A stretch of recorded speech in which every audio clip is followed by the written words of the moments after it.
Dengan cara apa kita mengenal Allah? Nah, maka di sini ada beberapa pengantar sebelum ke sana. Kita dapat mengatakan sesuatu itu ada, dapat mengenal sesuatu itu dengan beberapa cara. Ya. Seperti yang saya sebutkan di pekan lalu, jadi ada orang yang percaya bahwa sesuatu itu ada karena dikabarkan oleh orang yang dia percaya. Nah, jadi inilah yang disebut riwayat. Orang-orang percaya kepada Nabi, maka dia kemudian mempercayai berita dari Nabi Sallallahu Alaihi Wasallam. Nah, berita itu didengar dengan cara apa? Didengar dengan pendengaran empirik. Jadi karena Allah tidak bisa dilihat dengan mata, dengan didengar oleh telinga, maka kita perlu ada orang terpercaya yang mengabarkannya.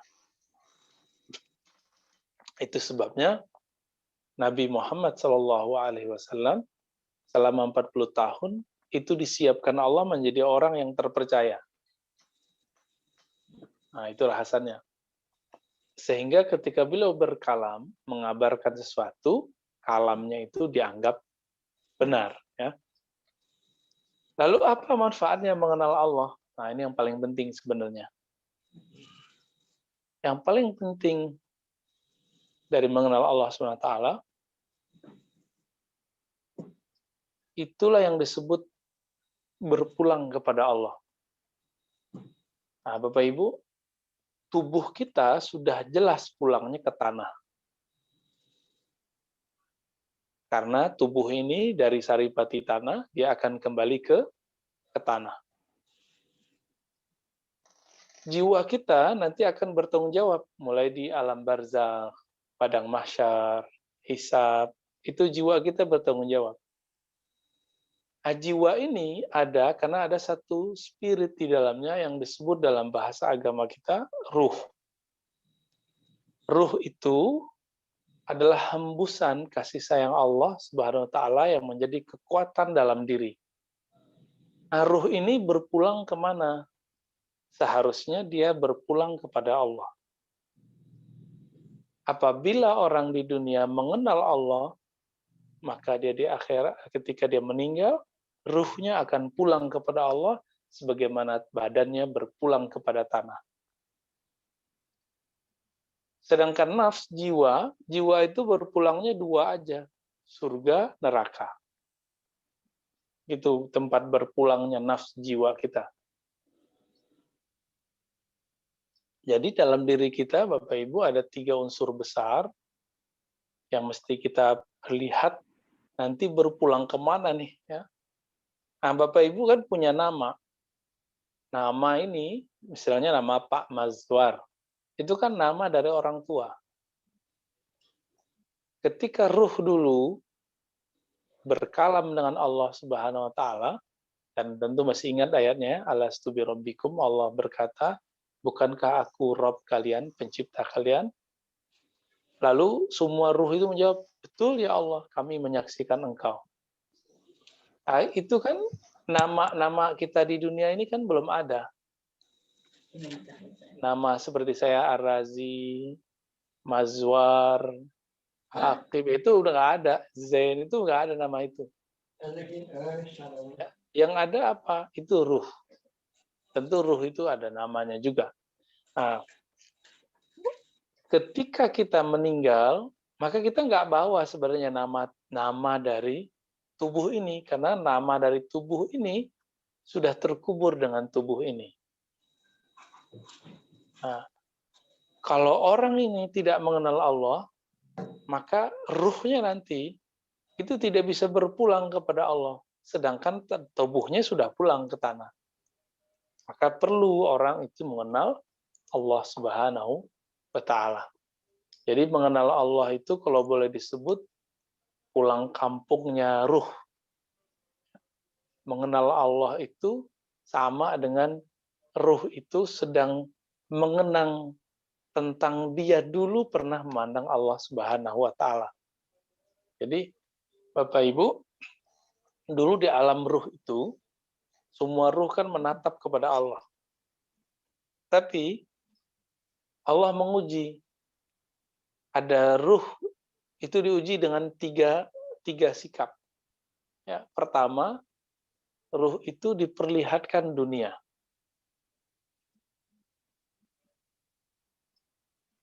Apabila dia menoleh dan tertarik, maka ruh ini kalau hidup, kalau dia terlahir sebagai pencinta dunia, bahkan sebagai orang kafir.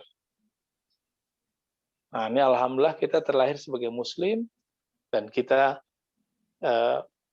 bisalah mengelola cinta dunia dalam hati. Ketika dihadapkan, jadi ada lagi ujian kedua bagi ruh, diperlihatkan surga. Lalu dia menoleh, maka orang-orang ini jika lahir, mereka akan menjadi pemburu surga, pencinta surga. Mereka nanti kalau lahir, mereka akan beramal untuk mencapai surga itu. Nah, kebanyakan kita di sini. Kebanyakan kita sangat senang kalau cerita surga, itu sangat sangat normal ya. Tapi ada yang ketiga, tidak menoleh kepada dunia, tidak menoleh kepada surga. Lalu apa yang mereka lakukan? Mereka tetap hanya ingin memandang Allah Subhanahu wa Ta'ala. Nah, maka diabadikanlah dalam Al-Quran, ya, surat Al-Ahqaf, innal ladzina qalu rabbunallah tsumma istaqamu. Sungguhnya orang-orang yang mengatakan Tuhan kami adalah Allah, lalu mereka istiqomah. Maka tidak ada khaufun alaihim walahum yahzanun. Tidak ada rasa takut pada diri mereka, tidak ada rasa hazan, rasa sedih dalam diri mereka. Mereka sudah pasti masuk surga, tapi surganya lebih tinggi lagi, itu surga mengenal Allah, surga bersama Allah Subhanahu wa Ta'ala. Nah, Bapak Ibu, semoga ruh kita masuk yang ketiga itu, ya, atau minimal yang kedua, jangan yang pertama, ya. Yang pertama gawat. Nah, ketika kita lahir di dunia, maka ada keinginan mengenal, mencari. Contohnya nih, ada seorang anak, dia lahir, bapaknya bukan bapak dia, bapak angkat. Maka ada ketertarikan dalam dirinya untuk mencari asal-usul dirinya. Jadi kita secara fitrah sudah dibuat oleh Allah, diciptakan oleh Allah, itu pengen mengenal masa lalu kita dulu, asal-usul. Itu baru orang tua lahir. Seharusnya sikap kita terhadap keilmuan keagamaan itu begitu juga. Maka Imam Bukhari ketika mendengar satu hadis, maka beliau ingin mengejarnya, mencari asal-usul hadis itu, sampai beliau menempuh 2000-an kilometer baru nyampe. Ya, itu beliau lakukan. Nah, kita sekarang nggak mesti kayak Imam Bukhari lagi ya, nggak mesti berjalan dari Uzbek ke Mekah, dari Jakarta, dari kota-kota Indonesia ke Mekah, nggak perlu lagi. Ilmu itu sudah menyebar, bahkan kita cuma duduk manis di rumah, tinggal buka Zoom, itu sudah bisa belajar agama. Maka tidak ada alasan lagi sebenarnya untuk tidak mengenal Allah Subhanahu wa Ta'ala. Nah, Bapak Ibu, apa maksud saya menceritakan tentang ruh? Ruh itu berasal dari hembusan kasih sayang Allah Subhanahu wa Ta'ala. Nah, ruh inilah kunci nanti untuk mengenal Allah. Ketika Allah tiupkan ruh ke dalam janin ibu kita, maka ruh ini mempunyai suatu energi baru yang kita sebut jiwa. Kalau orang kita sering juga nyebutnya sukma, macam-macam ya, jiwa, perasaan, nah itu masuk ke sana semua. Nah, ruh kita masih tetap tuh, dia masih ada di dalam diri kita. Cuma dia jangan dibayangkan seperti air masuk ke dalam gelas. Ya, ini cuma ilustrasi ya, mirip-mirip dengan kita niup balon lah. Ruh ini dialah yang bisa merasakan Allah yang sebenarnya. Nah, ketika dia ditiup, tadi ada jiwa, lalu muncullah ada perangkat-perangkat baru yang Allah ciptakan dalam diri. Muncullah yang namanya kolbu.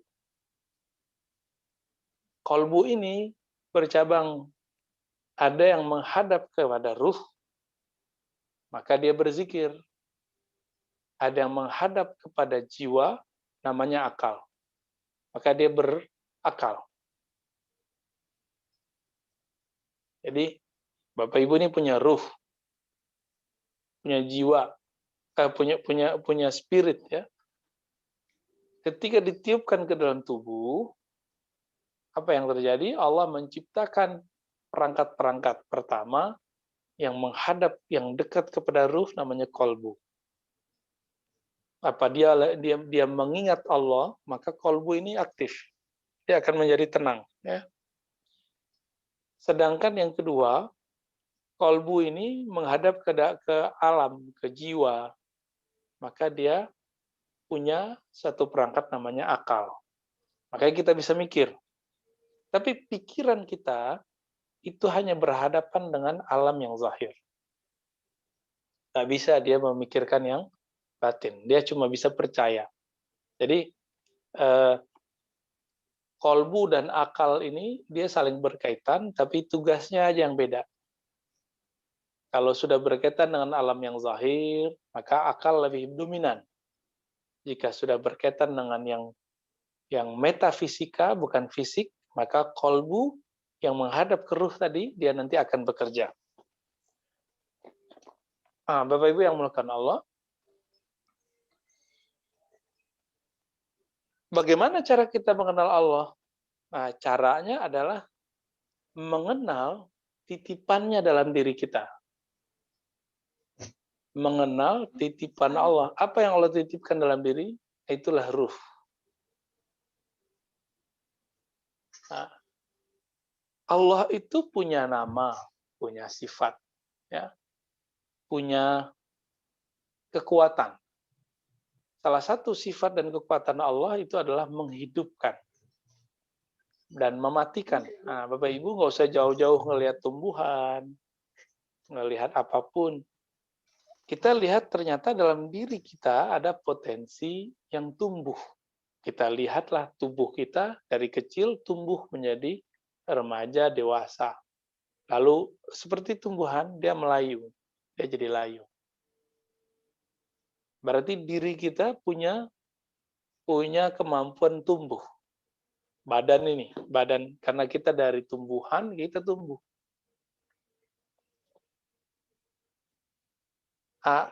Apa kaitan tubuh ini dengan Allah? Kaitannya adalah dengan perbuatan Allah. Bahwa Allah mencipta kita, maka muncullah tubuh ini. Nah, orang-orang yang bercerita tentang ayo kita memandang alam semesta, bertafakur, ini pengenalannya kepada Allah itu baru kepada wujud perbuatan Allah. Nah, ini tingkatan mengenal Allah nih Bapak Ibu. Jadi ada tingkatan orang mengenal Allah. Apa tingkatannya? Pertama, dia mengenal perbuatan Allah. Disebut kalau bahasa Arabnya ma'rifatul af'al. Kalau mau diistilahkannya, mengenal perbuatan. Bapak Ibu coba lihat, perhatikan kalau ingat-ingat, kalau yang pernah punya anak, atau pernah jadi anak kecil, kita kan dulu pernah jadi anak kecil semua, pernah terlahir di muka bumi. Sebelum kita lahir, kita ada dalam tuban, ya, dalam rahim ibu kita. Itu apakah seorang ibu yang memberi makan ke dalam janin, atau ada sesuatu yang lain yang memberi makan? Walaupun zahirnya melewati seorang ibu makan, maka dia ikut makan. Tapi kan nggak ada tuh namanya ibu nyuapin janin dalam dirinya, kan nggak ada. Siapa yang menghantarkan saripati makanan itu ke dalam tubuh si janin? Maka disinilah kita kemudian kalau berpikir mendalam, ketemulah, oh pasti ada perbuatan Allah di situ. Nah, ini disebut dengan ma'rifatul afal, bahwa Allah ada, terbukti nih perbuatannya.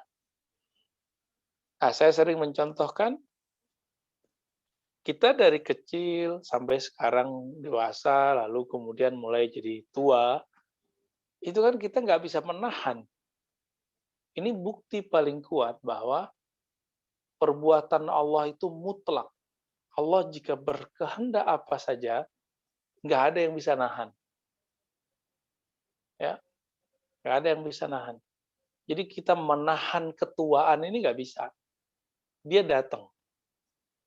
Jadi walaupun kita bilang, saya nggak pengen tua, saya pengen tetap muda, saya pengen merasa muda. Itu nggak bisa. Kenapa? Karena Allah jika sudah berkehendak, cukup mengatakan kun. Nah inilah yang dikatakan dalam akhir-akhir surat Yasin. Ya. Allah jika berkehendak, maka berkata kun. Hendaklah engkau menjadi ada. Nah, mengenal Allah dalam tataran ini, Bapak Ibu, disebut dengan mengenal perbuatan Allah. Bahwa Allah sangat absolut terhadap diri kita. Ya. Tapi kita diberi hak untuk memilih. Nah, maka kita diberikan akal. Akal ini kemudian berpikir, ini siapa yang menggerakkan?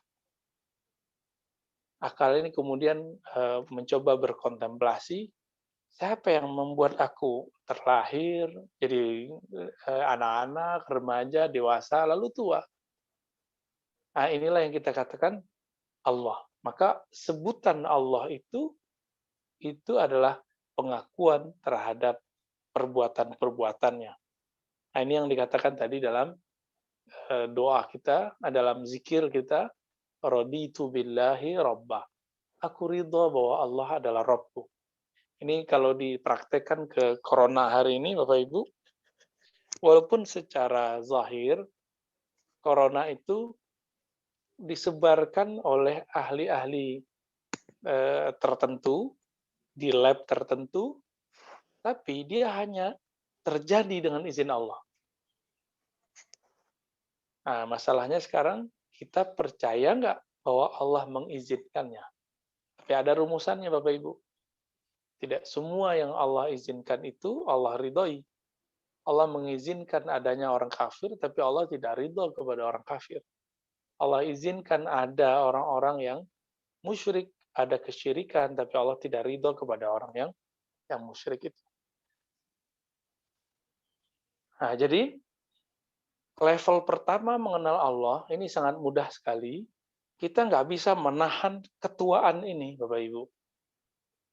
Kalau bagus masih muda banget lah ya. Kita nggak bisa, nanti juga mungkin udah mulai ada ubanan ya. Bapak Ibu yang lain itu sudah banyak tuh ubannya. Kita nahan satu ubannya nggak bisa, Bapak Ibu.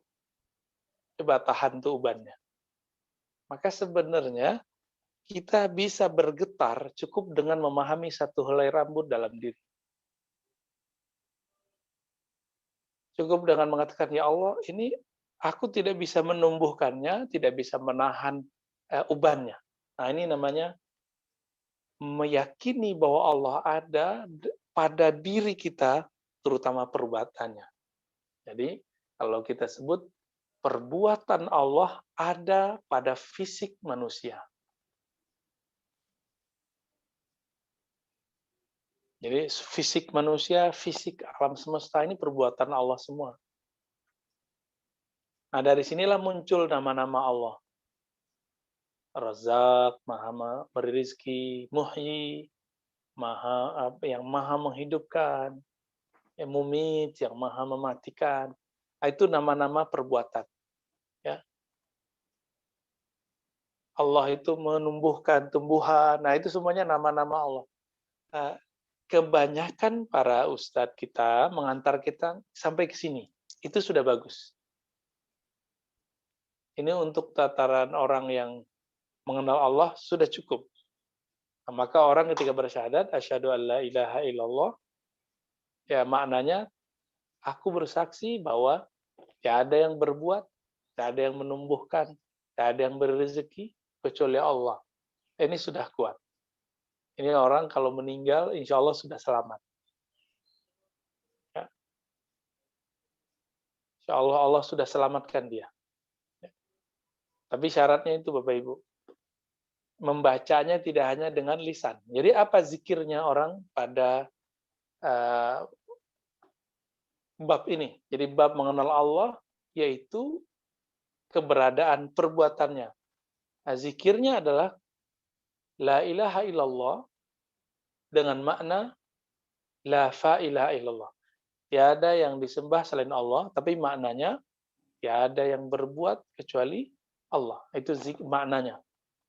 Jadi Bapak Ibu kalau ingin merasakan kedahsyatan dari pemahaman ini, coba kalau zikir la ilaha illallah maknanya itu tiada yang berbuat kecuali Allah Subhanahu wa taala.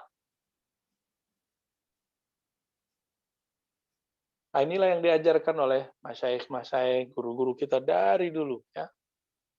Nah, banyak ustadz-ustadz juga sama mengajak kita kontemplasi, bermuhasabah, itu di sini.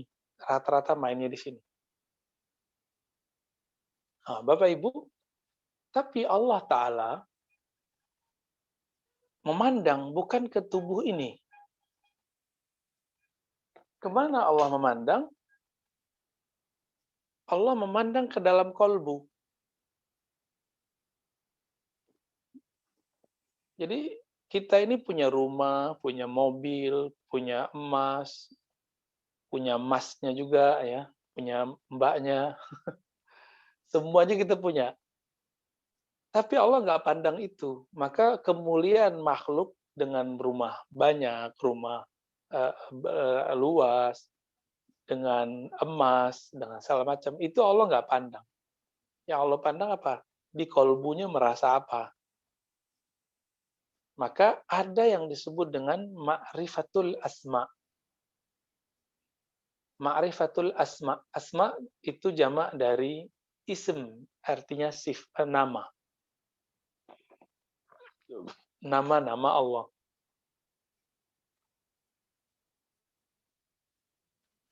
Nah, kita kan kalau kenal sama orang, tidak hanya kenal fisiknya, tapi kita juga kenal namanya.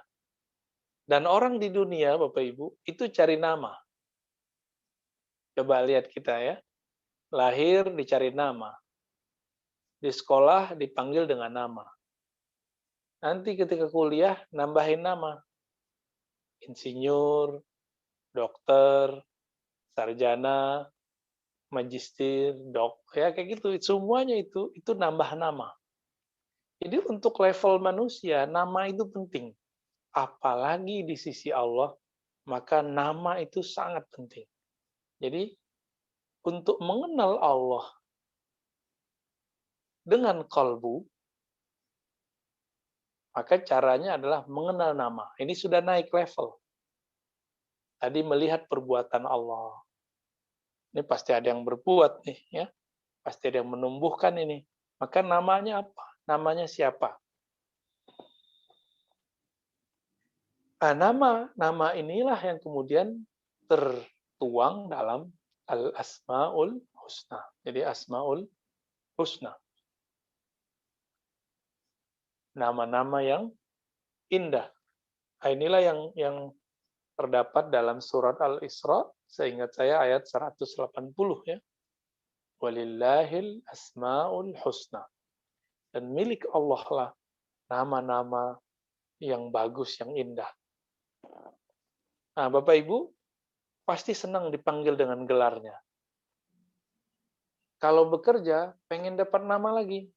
Pak Direktur, Bu Direktur, kepala bagian ini, kepala bagian itu. Itu cari nama semua. Jadi kita ini juga cari nama.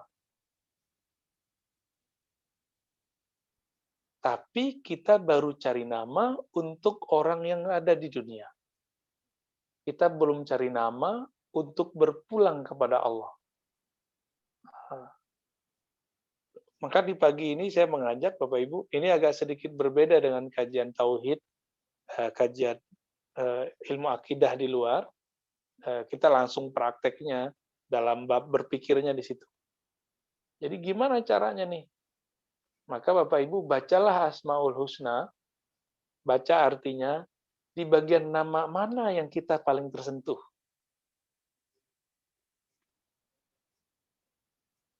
Nah, pasti nanti udah nyobain deh. Coba lihat makna Asmaul Husna, di bagian mana kita paling tersentuh. Baca namanya, baca artinya. 99. Karena salah satu ciri-ciri orang yang sudah naik level dari mengenal perbuatan ke mengenal nama, mengenal perbuatan Allah, lalu naik ke mengenal nama Allah, orang ini sudah mulai mempelajari nama-nama yang indah. Jadi sangat tercela jika ada seorang mukmin tidak membaca, tidak menghayati, tidak mewiridkan Asmaul Husna. Ini tercela. Jadi tiap hari Bapak Ibu, di sela-sela kesibukan kita, kalau bisa ada Asmaul Husna yang kita amalkan, kalau bisa semuanya, kalau enggak salah satunya kita ambil.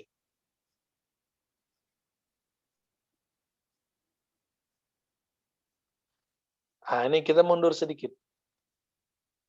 Kalau kita melihat ada seseorang bagus, baik, atau dia jahat, zalim, kita pengen tahu namanya.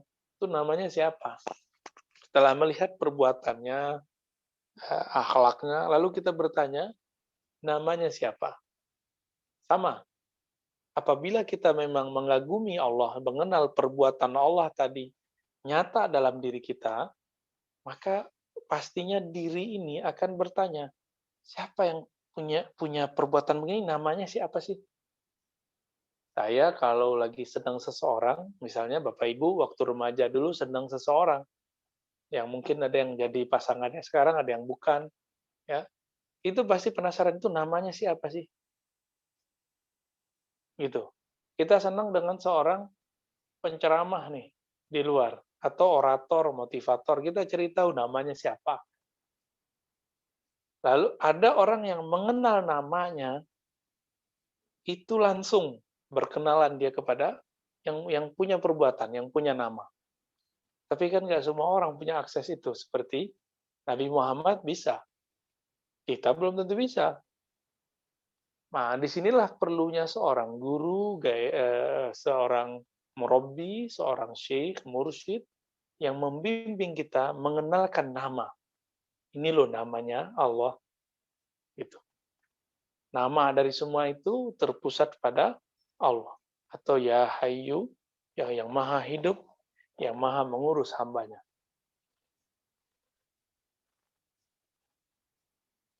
Jadi ketika kita mengenal nama, artinya kita sudah mulai mengenal Allah lebih jauh. Kalau kita jatuh cinta nih kepada seseorang, nah Bapak Ibu nih ingat-ingat aja dulu jatuh cinta dengan seseorang. Disebut namanya itu bisa bisa copot jantung kita. Jantung kita berdebar. Nah, inilah makna dari ayat kedua dari surat Al-Anfal yang sering juga kita bahas. Ya, idza dzukirallah wajilat qulubuhum. Jika disebut nama Allah, Allah yang tadi menciptakan tubuhnya, yang mengurus hidupnya, yang mengantarkan rezeki kepadanya, yang memberikan hidup kepadanya. Kalau orang ini penasaran, ada ketertarikan, jatuh cintalah kepada Allah, maka disebut nama Allah, bergetar hatinya. Nah, kita selama dulu masih ingat sebagian Bapak Ibu kan ada yang sudah saya kasih belajar zikir atau latihan menyebut nama Allah. Nah, itu bagian dari cara mengenal nama. Nah, nanti teknik berzikirnya apa? Teknik berzikirnya bisa mengatakan uh, Rabbunallah, Rabb kami Allah, atau cukup Allah. Nah, ini ada teknik berzikir yang lebih ringkas Bapak Ibu, silakan diingat-ingat ya. Jadi naik nafas, ya Allah. Jadi satu nafas satu nama. Keluarkan nafas satu nama. Ya Allah, naik nafas. Ya Allah, keluarkan nafas. Nah, itu biasanya lebih lebih menggetarkan. Ya, silakan dicobain nanti di rumah.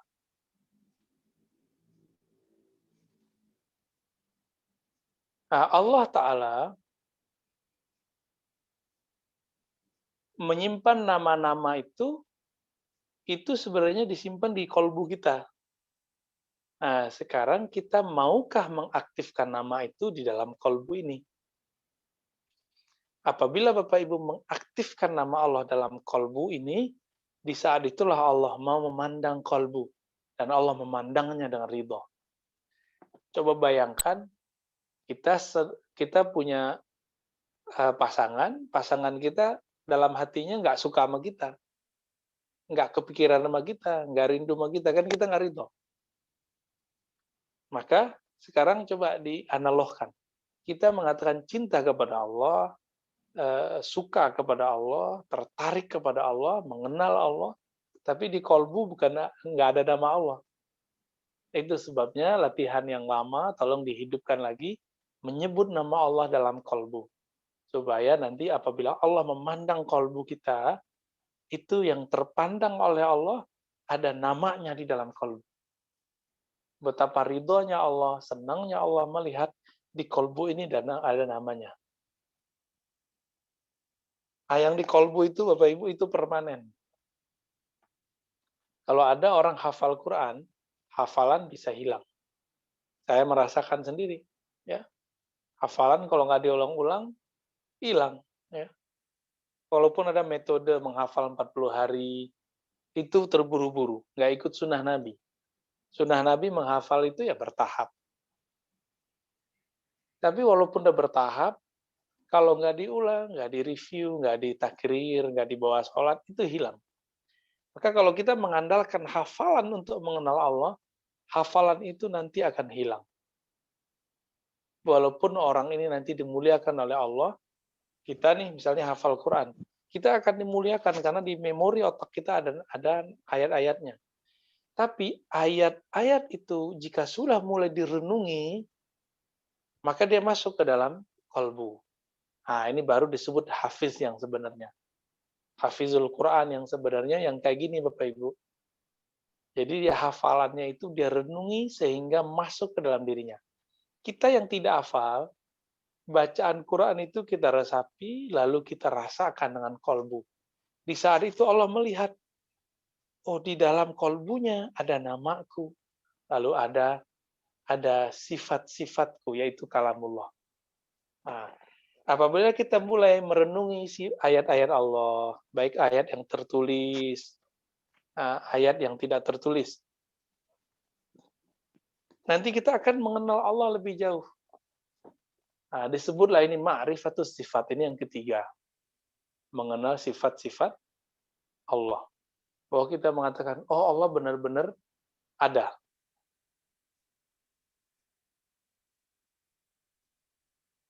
Tapi Bapak Ibu, baik yang pertama mengenal perbuatan, yang kedua mengenal nama, yang ketiga setelah dirasapi mengenal sifat, semua itu dia masih terbatas. Kenapa terbatas? Karena dia hanya berurusan dengan sesuatu yang belum masuk kepada inti dari ma'rifatullah. Jadi mengenal perbuatan Allah, mengenal sifat dan nama Allah, itu masih biasa. Nah, para nabi dan para kekasih Allah wali, itu mereka diberi tugas oleh Allah untuk mengenalkan makhluk bukan hanya sekedar nama. Contohnya gini nih, Bapak Ibu ingin kenal seseorang, tapi yang dikasih cuma namanya, cuma fotonya, cuma videonya, nggak ketemu-ketemu orangnya. Kita gergetan. Kalau kita mau dekat atau seseorang ingin menikah, masa menikahi fotonya, masa menikahi videonya, kan nggak. Atau misalnya kita mengenal dari perbuatannya, Allah kirim rezeki, itu nggak cukup. Ruh kita nanti akan minta lain. Maka ada yang keempat, ma'rifatuz zat, mengenal zat Allah. Nah, cuma karena mengenal zat Allah ini telah Allah kunci, kita tidak masuk kepada mengenal zat. Jadi nggak boleh kita mengatakan kita mengenal zat Allah. Lalu gimana caranya? Mengenal zat Allah ini dikembalikan, dibalik. Mengenal hakikat diri kita. Karena yang betul-betul mengenal Allah itu cuma ruh. Yang dulu pernah menyaksikan Allah di alam ruh.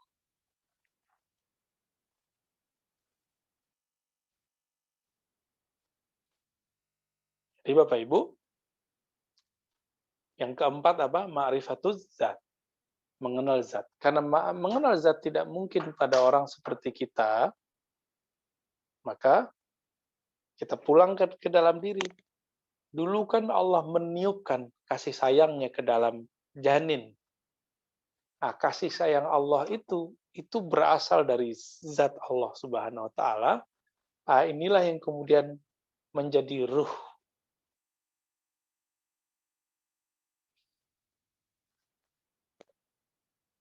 Nah, cukup dengan mengetahui ini Bapak Ibu, itu sudah awal dari mengenal yang sebenarnya. Ya, bahwa saya meyakini bahwa ruh saya ditiupkan oleh Allah Subhanahu wa taala. Dengan apa? Dengan rahmatnya. Itulah sebabnya kenapa ruh disebut ruh. Karena ruh itu ada akar kata yang mirip dengan kata rahmah, ya, raha, keluasan, kasih sayang, ya, itu artinya.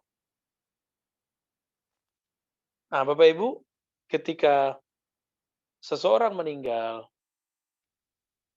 seperti yang saya katakan tadi, itu mesti berpulang semua. Ya mohon maaf, kalau tubuh kita mati dan tidak dipulangkan ke tanah, tubuh kita membusuk. Jiwa kita tidak dilepas. Jadi jiwa ini tertahan oleh utang, oleh nyakitin orang. Jadi kalau Bapak Ibu nih pernah nyakitin orang, itu jiwanya tertawan. Dia nggak bisa terus masuk ke alam barzah. Ya, dihadang terus. Makanya Nabi mengatakan, jika ada seseorang yang meninggal, lalu dia punya hutang, maka harus ada keluarga yang menjaminnya. Kalau tidak, ini dia gantung terus. Jiwanya nggak bisa jalan, nggak bisa lanjut. Sedangkan yang ketiga, ruh. Jadi kalau tubuh badan nggak dikubur ke tanah, nggak dipulangkan ke tanah, dia busuk. Jiwa kalau nggak dipulangkan ke tempatnya, yaitu alam barzakh, maka dia akan tersiksa. Ruh juga sama. Ruh ini jika dia tidak mengenal sumber yang meniupkan kasih sayang itu ke dalamnya, maka dia tidak akan berpulang kepada Allah Subhanahu wa taala. Jadi cukup Bapak Ibu yakini dan rasakan saja bahwa ruh kita itu berasal dari tiupan Allah. Maka dia akan kembali kepada Allah. Nah, dan ini sampainya di ma'rifatuz zat. Jadi dulu di zaman Nabi ada orang Arab, orang Yahudi tapi berbahasa Arab. Mereka bertanya, "Wahai Muhammad, apa itu ruh?" Lalu Nabi SAW terdiam sejenak karena wahyu turun, lalu menjawab, "Yas'alunaka 'anir ruh." Mereka bertanya kepada engkau, hai Muhammad, mengenai hakikat ar-ruh. Lalu Nabi diperintahkan menjawab, "Qulir ruhu min amri rabbi." Katakan roh itu adalah urusan Allah. Amrullah, ya, perintah Allah, atau boleh disebut juga hembusan Allah. Wa ma utitum minal ilmi illa qalila. Kamu tidak diberi ilmu mengenai itu kecuali sedikit. Tapi saya sudah sering jelaskan, sedikit ini di sisi Allah, sedikit di sisi Allah itu banyak. Itu sebabnya Bapak Ibu, kita hanya sampai di situ bisa menjelaskan. Sebenarnya ada penjelasan lebih mendalam lagi, apa itu ruh, hubungannya dengan Allah yang meniupkan. Tapi saya tidak boleh menjelaskannya di majelis Zoom. Ya, itu majelisnya harus langsung, karena nggak nyambung nanti. Ada hubungan ruh itu dengan Allah yang meniupkan, ruh seperti apa, itu ada ilmunya juga. Insya Allah kalau umur kita panjang nanti, kalau ketemu kita jelaskan. Nah inilah cara merasakan, memantapkan bahwa Allah itu ada, itu dimulai dari mengenal diri, muncullah nanti tingkatan-tingkatan mengenal keberadaan Allah Subhanahu wa taala. Kira-kira begitu Pak Mas, Bapak Ibu. Silakan kalau ada yang mau ditanyakan ya. Saya tutup dengan satu ayat yang sering kita baca, Qul huwallahu ahad. Katakanlah dia Allah. Huwa di situ artinya dia yang wujud, yang ada. Dialah bernama Allah dan dia bersifat ahad, ya, Maha Esa. Allahu Somad, Allah tempat bergantung, semua yang ada di alam semesta itu bersumber dari perbuatannya, namanya, sifatnya, dan zatnya. Semua itu akan kembali kepada Allah, ciptaan yang zahir kembali kepada perbuatan Allah. Kolbu akan kembali kepada nama Allah. Begitu juga sifat Allah. Maka ruh kita, dia harus kembali kepada tiupan zat Allah Subhanahu wa taala. Nah, inilah makna dari innalillahi wa inna ilaihi raji'un. Kita dari Allah, milik Allah, akan kembali kepadanya. Yang kembali itu bukanlah jiwa, tapi adalah ruh yang mengatakan, yang percaya, menerima Allah itu ada. Kira-kira begitu Pak Mas. Silakan kalau ada yang mau didiskusikan. Baik Ustaz, terima kasih.